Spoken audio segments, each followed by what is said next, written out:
காஞ்சிபுரம் சங்கர மடத்தின் 71வது இளைய பீடாதிபதியாக ஆந்திர மாநிலத்தைச் சேர்ந்த ஸ்ரீ சுப்பிரமணிய கணேச சர்மா டிராவிட் என்ற நபர் அட்சய திருதியை நாளான இன்று இளைய மடாதிபதியாக பொறுப்பேற்றுக் கொண்டார். ஸ்ரீ கணேச சர்மா அந்த திராவிடத்துக்கு மடத்தின் தற்போதைய 70வது பீடாதிபதியாக இருந்து வரும் சங்கர விஜயேந்திர சரஸ்வதி சுவாமிகள் காமாட்சியம்மன் கோவில் வளாகத்தில் உள்ள பஞ்சசங்க தீர்த்த குலத்தில் சன்னியாசியாக ஆசிரம தீட்சை வழங்கினார்.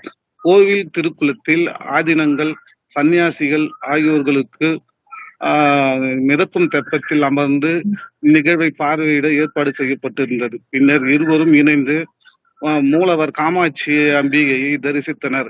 இளைய மடாதிபதியாக விஜயேந்திர சரஸ்வதி சுவாமிகள், இளைய மடாதிபதிக்கு ஸ்ரீ சத்ய சரசேந்திர சுவாமிகள் என பெயர் சூட்டப்பட்டு இந்நிகழ்வில் தமிழக ஆளுநர் RN ரவி, பாஜக மூத்த தலைவர் சுப்பிரமணிய சாமி, இந்து மக்கள் கட்சி தலைவர் அர்ஜுன் சம்பத், பாஜக மாநில தலைவர் நாயனார் நாகேந்திரன் உள்ளிட்டோர் கலந்து கொண்டனர்.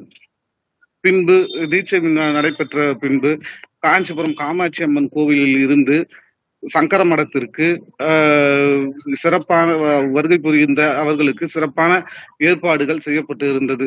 பல வண்ண மலர்களால் காமாட்சி அம்மன் கோவிலும் சங்கர மடமும் தயார் செய்யப்பட்டு இருந்தது.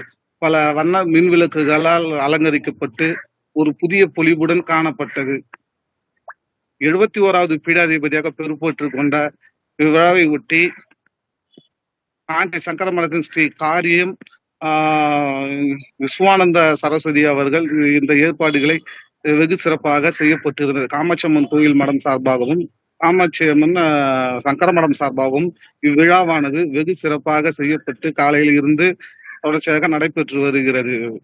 காஞ்சிபுரம் மாவட்டத்திலிருந்து ஒதிப்பாளையவாளர் அசோக்குடன் செய்தியாளர் தினேஷ்.